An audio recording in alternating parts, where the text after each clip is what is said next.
Bitcoin, Ethereum, teether, Dogecoin, ना जाने क्या क्या करेंसीज की हम बात करते हैं। जी हाँ, इन दिनों भारत में ही नहीं बल्कि पूरी दुनिया में क्रिप्टो करेंसीज को लेकर चर्चा गर्म है।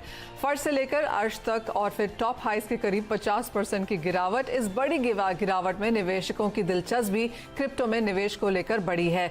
लेकिन इसमें निवेश कैसे करें, भारत में इसको लेकर क्या कानून है और अब इसमें पैसा डूबेगा तो नहीं? लोगों के मन में ऐसे कई सवाल हैं। आज हमारे इस खास शो में हम आपके सभी सवालों का जवाब देने की कोशिश करेंगे।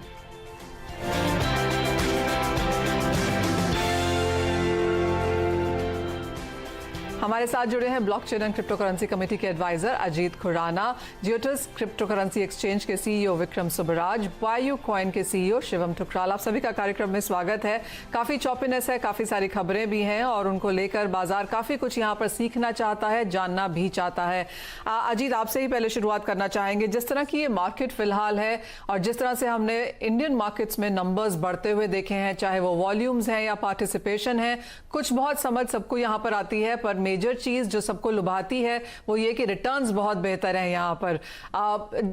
इंटरनेशनल मार्केट्स में भी यही माना जाता है कि जिस तरह की इंडियन मार्केट्स की पॉपुलेशन है और जो एक्साइटमेंट है इस चीज को लेकर, शायद हम यहाँ पर और भी बेहतर कारोबार होता हुआ देखेंगे। लेकिन सबसे पहली नसीहत आप क्या देना चाहेंगे जो यहाँ पर क्रिप्टो करेंसीज में अपना पैसा डालने की शुरुआत कर रहा है? सबसे पहली और बड़ी नसीहत मेरी यही रहेगी कि ये मार्केट बहुत वोलेटाइल है। इसे बॉन्ड मार्केट या स्टॉक मार्केट के नजरिए से ना देखा जाए। यहाँ पर अगर 100 रुपए डालेंगे तो वो अगले दिन तक 30 रुपए या 40 रुपए बन सकता है, जिस तरह अगले दिन तक 200 रुपए बन सकता है। तो जो आपका पोर्टफोलियो है, जितने आपके एसेट्स हैं, उसमें से एक छोटा सा भाग सिर्फ क्रिप्टो करेंसी में डालिए जब तक आपको पूरी मार्केट की समझ नहीं आ जाती। पहली नसीहत यही रहेगी। विक्रम, आपकी पहली नसीहत क्या रहेगी? क्योंकि लोग अभी तक ये भी समझना चाहते हैं कि क्या ये लीगल है या इलीगल है या फिर ये अनरेगुलेटेड है, रेगुलेटेड है। ये दो बहुत डिफरेंट चीजें हैं, लेकिन आप इसे कैसे समझाएंगे? ट्रेडिंग के बारे में आपको देखा तो ये अनरेगुलेटेड है, बट ट्रेड करने के लिए लीगल चीज ही है। आप ट्रेड कर सकते हैं, होल्ड कर सकते हैं, बाई कर सकते हैं, सेल कर सकते हैं, इसमें कोई इश्यू नहीं है। बट इसके बारे में गवर्नमेंट से तरफ कुछ रेगुलेशन नहीं है अभी तक। क्या करने का है, इसमें कुछ इश्यू है तो क्या कंज्यूमर प्रोटेक्शन के बारे में कुछ क्लैरिटी अभी तक नहीं है। बट ट्रेडिंग पर्सपेक्टिव में आप ट्रेड कर सकते हैं, होल्ड कर सकते हैं, उसी पे कोई इश्यू नहीं है। अभी इसके बारे में चर्चे भी हो रहे हैं गवर्नमेंट के साइड पे। होपफुली कुछ रेगुलेशंस आएगा इसके ऊपर, बट अभी तक ये लीगल टू ट्रेड है। ऑलराइट, ये लीगल टू ट्रेड है ये, लेकिन ये अनरेगुलेटेड है। तो इन दो चीजों में आपको यहाँ पर फर्क जरूर देखना होगा। शिवम, आपसे समझना चाहेंगे, जिस तरह की बाजार फिलहाल ये यहाँ पर है, काफी सारे, चाहे वो स्टार्टअप्स है, चाहे वो एंटरप्रेन्योर्स हैं, हमने काफी सारे even global companies, global exchanges को यहाँ पर इंडियन मार्केट्स में आकर शॉप सेटअप करते हुए देखा है। तो किस तरह की अपॉर्चुनिटी हम यहाँ पर इंडियन मार्केट्स में देख रहे हैं? अगर हम स्टार्टअप्स की बात करें तो ऑल्दो एक काफी लिमिटेड नंबर ऑफ प्लेयर्स हैं इस मार्केट में। इसका एक मेन रीजन ये भी है कि काफी छोटे छोटे नए स्टार्टअप्स होते भी नहीं है इस मार्केट में। बट सबसे ज्यादा इम्पोर्टेंट है ट्रस्ट। वो स्टार्टअप्स ट्रस्ट नहीं गेन कर पाते। पहला तो गवर्नमेंट की तरफ से हमारे पास कोई रेगुलेटरी क्लैरिटी नहीं है, जिसकी वजह से जो निवेशक हैं वो पहले ही उस चीज से थोड़ा सा डरते हैं। और दूसरा, ये पूरा एक फाइनेंशियल और पैसों का मामला है। तो जो भी निवेशक होता है वो पहले समझना चाहता है कि वो किस कंपनी के थ्रू इस क्रिप्टो करेंसी में इन्वेस्ट करे और किस कंपनी के थ्रू ना करे। इसलिए ये मार्केट काफी लिमिटेड प्लेयर्स के साथ अभी चल रही है। बट हाँ, डाउन द लाइन यहाँ पर और भी प्लेयर्स दिखने को मिलेंगे। और जैसे जैसे बड़े प्लेयर्स जो globally recognised player Indian market में आएंगे तो इस मार्केट की ऑथेंटिसिटी इंडियन इन्वेस्टर्स के अमाउंट बढ़ेगी। एब्सोल्युटली। एज ऑफ नाउ बाजार क्या मांग रहा है कि कुछ क्रेडिबिलिटी, एश्योरेंस, प्रोटेक्शन जो बाकी बाजारों में देखने को मिलती है, क्या वो यहाँ पर अवेलेबल है या नहीं? अजीत, वही एक मेजर सवाल यहाँ पर है, क्योंकि एक तो बैंक्स, रेगुलेटर्स इस बात से कतराते हैं कि ये एक डिसेंट्रलाइज्ड फाइनेंस मार्केट है, ये पैरेलल मनी मार्केट बनती हुई नजर आएगी। और दूसरा, जो उन्होंने बार बार कहा है कि वो कंज्यूमर प्रोटेक्शन को भी देखना चाहते हैं, क्योंकि जितना ये बाजार वॉलेटाइल है वो थोड़ा सा यहाँ पर चिंता की बात है।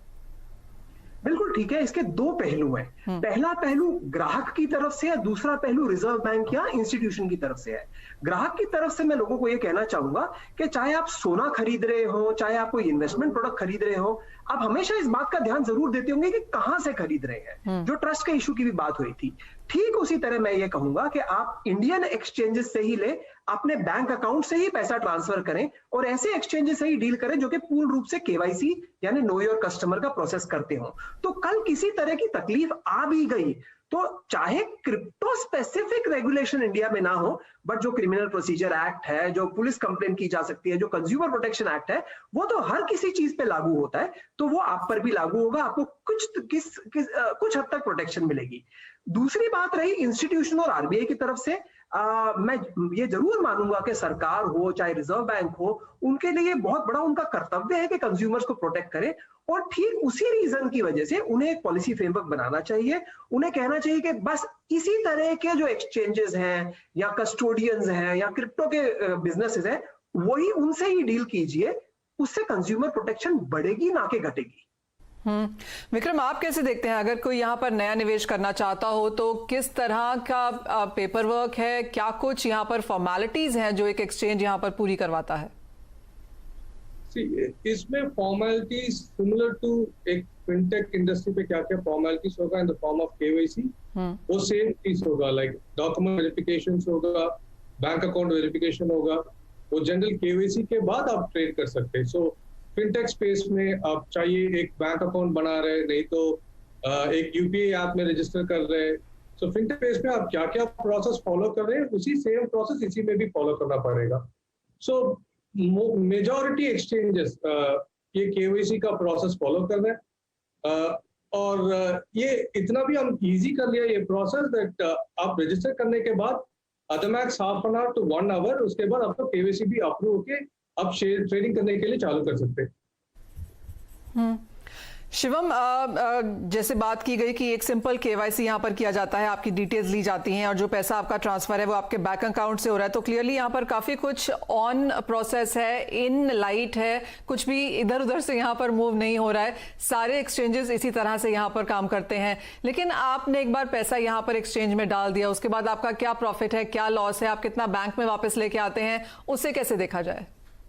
इसमें इसको एक अगर हम टैक्सेशन पॉइंट ऑफ व्यू से देखें तो ये एक लॉन्ग टर्म या short term capital gain tax के उसमें आता है रेडार में।